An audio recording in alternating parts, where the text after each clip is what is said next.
Please don't let it be true. Please do not let this be true. I just read a crazy story about AJ Johnson. AJ Johnson, the really funny comedian who you know from movies like Friday and stuff like that. And I was sitting in the airport and I was reading TMZ and found that AJ Johnson's wife apparently is she's pretty furious right now at all the people that are giving what she calls fake love, who are saying that they miss him, saying that they love him, but they're not contributing to the cost of his funeral. The family has a GoFundMe account. They were trying to raise $20,000. I think they raised about 800, maybe less than a couple grand, which is kind of surprising. But what really surprised me, I'm gonna be honest, what really surprised me was that you have this internationally recognized celebrity whose family is only going to be able to bury him with a GoFundMe. So I'm going to talk about AJ Johnson a little bit, but not so much talk about AJ Johnson as much as talking about this situation and what I'm seeing here from my perspective. So buckle up your seatbelt, hit the thumbs up button, hit the thumbs up button right now. We're going to get started on the Black Financial Channel right now.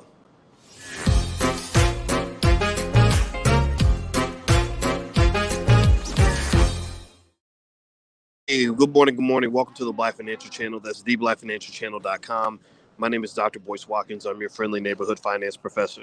On the Black Financial Channel, we are obsessed with black wealth and black economics and closing the racial wealth gap. And we talk about wealth every single day, sometimes as much as 10 times a day, because we just flat out crazy up in here. And the condition is that you have to be B1. We want you to care about your community. B1 means you're black first. That means that you put your community at the top of your priority list. You put your family at the top of the priority list. You ain't like these Negroes out here trying to go save the world. You got to save yourself before you can save the world. Also, we believe in the future of our children.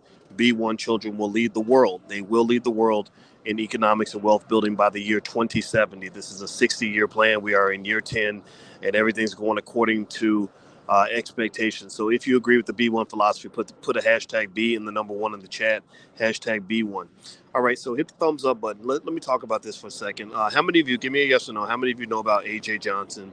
If you remember A.J. Johnson and all the movies he was in, give me a yes or no if you're familiar with him and the fact that he died. And I want to start off by saying RIP to him and his family. RIP and condolences to his family. A.J. Johnson's been in a lot of good movies. Movies like I Got the Hookup. He was in Friday. He was in I Got the Hookup Part 2. The Players Club. Hitting It. Menace to Society. Roscoe's House of something. Maybe Roscoe's House of Chicken or something. I don't see the rest of the name here. Repose. House Party. Holiday Heartbreak. Baps. Frat House. House Party 3. Hot Boys. 5K1. Foolish. Baby Boy. The Great White Hype. The list goes on and on and on. He was even in Panther. So A.J. Johnson has been in a lot of movies. A.J. Johnson has been known for a very long time. A.J. Johnson was incredibly talented and very good at what he did. And so I want to start off by making it real clear that I am not here in any way to step on the grave of A.J. Johnson. I am not. I want to make it clear. I am not here to disrespect the legacy of A.J. Johnson. I am not here to further humiliate the family of A.J. Johnson. They're going through enough. I am not here to add to the pressure and the pain that they're feeling. In fact, I'm not even really here to talk about A.J. Johnson. I'm really here to talk about you. I want to talk about you. I want to ask y'all a question right now. Do me a favor. Answer this for me. Give me a yes or no. If you died today and you took a nap and didn't wake up, does your family have life insurance? If you died today, would your family be able to bury you without a GoFundMe account or without using their own money? Give me a yes or no. How many of you? Let's just be honest. Let's come to the altar right quick. I'm gonna ask y'all that question. If you died today, would your family be able to bury you without a GoFundMe account? Okay, I see a lot of yeses from Paula and Mark Parker, and Nita J, and Victoria, and Jimmy Davis, and Mishan Hall and Marvin Hill. Okay, I see a lot of yeses, and I see a lot of yeses. And I I saw a few no's, and I appreciate the people who answered the question honestly, whether your answer was yes or no. Um, so here's the thing that I think we have to understand. This is real basic stuff. You probably know this, but I'm going to remind you of something that is important for you to understand, for us to acknowledge right now. The Grim Reaper does not typically make appointments.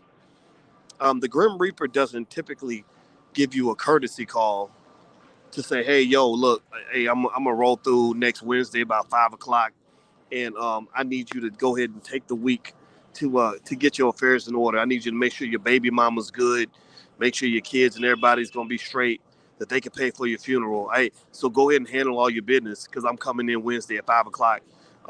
It's gonna be a heart attack. It's gonna be a heart attack." And so it won't be too painful, but yeah, that's what's going to go down. Like the Grim Reaper does not do that.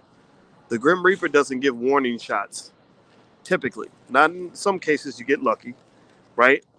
Sometimes you luck out and you know what's going to happen before it happens, and you can make arrangements. But in many cases, the Grim Reaper does not care how busy your schedule is. The Grim Reaper does not care how many people depend on you.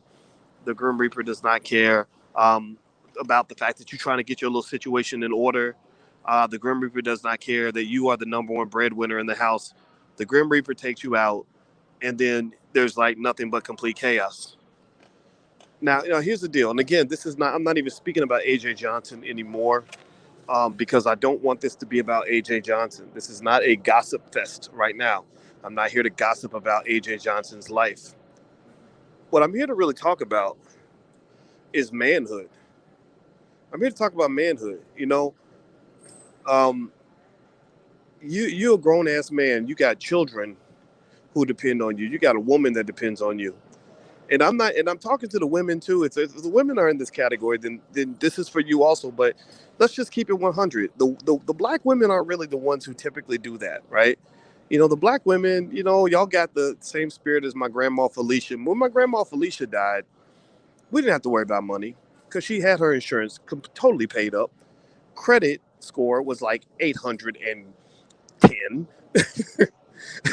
uh, Money in the bank, car paid off, house paid off, instructions well written out in extreme detail, all the way down to the fact that she wanted to be buried in a cardinal red dress because she was a fan of the Louisville Cardinals until she died. Shout out to my home city of Louisville.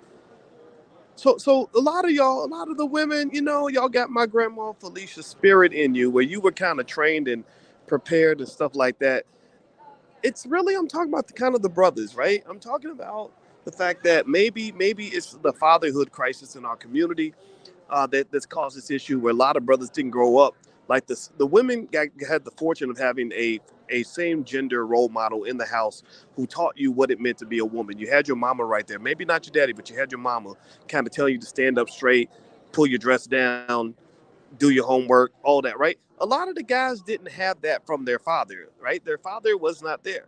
So maybe it's the fatherhood crisis. Maybe it's the fact that you live in a country that uh, has been determined to keep the black man as a little boy or as a little girl, right? The more feminine you are, the more childlike you are, the more likely you are to be successful. That's why most of the Negroes you see on TV are either, entertainers or athletes or immature, or they're wearing dresses like Lil Nas X, right? So maybe that's what it is. Maybe it's the hip hop culture, right? Which teaches everything a black man needs to know about how to be as irresponsible as possible. You ain't supposed to respect women. Ain't supposed to respect your body. Drugs and alcohol are a good thing. Giving your money away to white people is what you do. First chance you get when you get somebody, you luck out, get 100 grand. You go take it down to Jake the jeweler. You make his family rich, right? So you have a lot of this, right? It's not uncommon to go through Instagram and see somebody flexing, with a big pile of money in front of him, right? But what is interesting, whatever's going on, there's this weird thing that happens where brothers are not necessarily encouraged to handle your business. Brothers are not. There's something that happens. I tell you, as a 50-something-year-old black man, I'm not AJ Johnson's age. I'm 50. He's 50. He was 55. But I kind of feel like when you like at that stage and that age, every ounce of your business should be handled. So what I would say to you is this. Here's the deal. Look, um, you have to ask yourself this question. If if I give me a yes or no, I'm gonna ask y'all a question in the chat because I don't want to be too mean right now. I'm not. Y'all know how I get. I don't want to be a mean guy. If you died tomorrow and your family had to go on the internet, if they had to go on GoFundMe and beg people on GoFundMe, strangers, to pay for your funeral, would that be embarrassing to you? Give me a yes or no. Would that be embarrassing to you? How would you feel? Would you feel like that would be okay, or would you feel like, hey, that what's going on? And then I see some people saying that Ice Cube should step up and pay for AJ's funeral. I know Ice Cube, and I don't know what their relationship is, but when you're 55 years old, another 50-year-old man should not be your daddy. Ice Cube is not AJ Johnson's father. He is not. In fact, even his father should not have to pay. You've been in 50 movies or something. You've had a 30-year career. Funerals are a few $1,000s, yes, but a grown man can pay for his own funeral. And so I'm not here to diss him. I'm certainly not here to, because AJ Johnson, I mean, he just died, right? So that's real sensitive, right? I don't want to be mean at all. I'm not trying to be mean. What I'm saying is, come on, man, handle your business. These life insurance policies don't cost shit. They don't cost nothing compared to the money I see brothers spending on Gucci and nice cars. If you drive in a car with four wheels on it, you can afford to have life insurance. If you're paying rent to that white man for that apartment you got, you can afford to buy life insurance. A lot of these term life policies are not that expensive. They're not that expensive. And I would just say to you, let's take a moment and reassess the culture. How is it that we have so many celebrities, so many people that have so much money that are dying and their families can't even handle the basics? Here's another thing you might want to do. This is just a little tip from me to you. Again, this is not about AJ Johnson, it's more about you. Um, Understand this. If you die tomorrow and your woman is dependent on you, let's say you got a nice ride or die, and you ain't married her, but you got 3 kids together and all that. Well, first of all, we know from DMX's situation, the courts do not recognize the ride or die. The courts do not care how many bullets you took for this man. The courts don't care how you stuck with him while he was locked up. The courts don't care about how his other kids see you as a substitute mama. The courts don't recognize any of that. The courts recognize legal marriages. I'm not telling anybody to get married. I am not the minister of marriage. But what I am trying to explain to you is that there is a way you handle shit when you are a grown up. And the other thing too is that if you have one person that is the primary breadwinner and they die tomorrow, even if you have things like insurance in place, understand the rent is still due on Tuesday, or the mortgage is still going to be due next week, right? Even sure, somebody died, but those bills are still due. So does your woman have the password to get into your bank account in case something happens to you? So go create a file right now of all the critical information that you would want other people to have in case you died tomorrow. It could be everything down to access to your Facebook account or whatever it is you want somebody else to have. Imagine if you were dead right now and you can't speak. Dead people don't talk. Dead people can't come back. God ain't gonna send you back for a couple hours so you can go handle your business. Right? No, God, I need a do-over. God, can you I just need like 30 minutes, man, to go down and just make sure I tell my no. There are no do-overs, right? Once you're dead, you're gone. It's over. So ask yourself, if I was gone right now, what information would I want somebody else to have? And I want you to get on a computer and I want you to put all that information in a file and I want you to give it to a couple of people that you really trust. People that you know are not going to betray you, that are not going to use that information against you, and make sure they have that so that they can instantly get access to your resources. Do you understand this? Let me explain to y'all something. Probably about 20 billion or more per year is given away from people that have accounts that they never told anybody about when they were alive. Did y'all know that? That if you got You got a Stash account, you got a Acorns, you got a Coinbase, you got an E-Trade, you have a Bank of America account. Do you understand that there is no system where they can just type your name in and find out where all of your money's at, where all your crypto's at? Right? So you got to make a list of that for the people that you love and say, here, look, here's how you log into my Coinbase. If anything happens to me, babe, you can log in here and you can get that money. Because here's the point I'm going to make to you right now. I'm speaking to grown men only. I'm speaking to the grown ass people. I'm not talking to the children. I'm talking to the grown ups.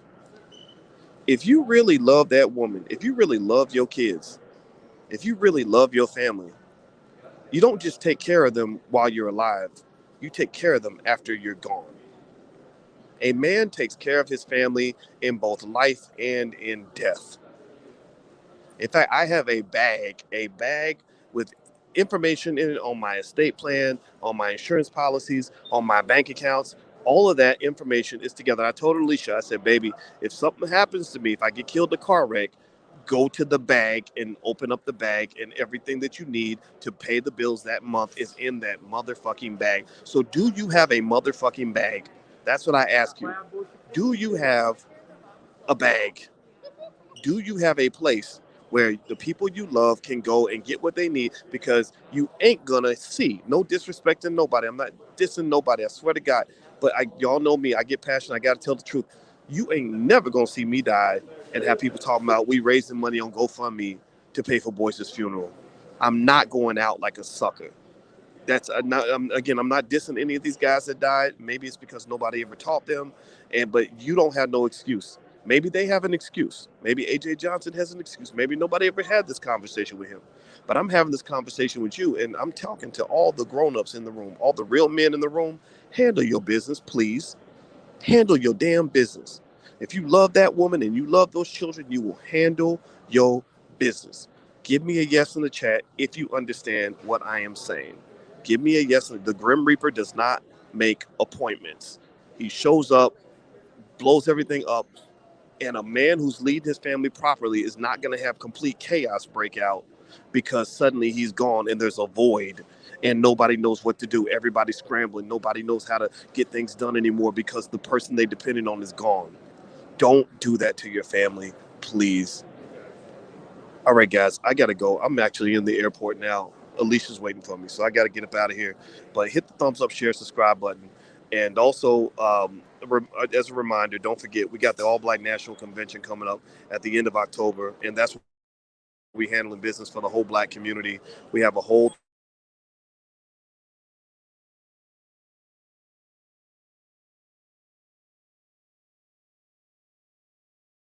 to real estate, etc. Convention.com. That's the URL on the screen, allblacknationalconvention.com. And then also tonight at 8:30, we're doing the Dr. Boyce Book Club. And so if you want to come to, we're reading Black Labor, White Wealth by Dr. Claude Anderson. It's totally free to the community. You can go to blackkeystogreatness.com if you'd like to register for the book club. That's blackkeystogreatness.com. All right, have a good day, everybody. God bless you. I'm out of here. And one more thing I should mention to you. There is a Black insurance person that I've worked with for many years named Yolanda Spivey that I love to death. And you can go to the blackinsurancenetwork.com if you want to talk to Yolanda.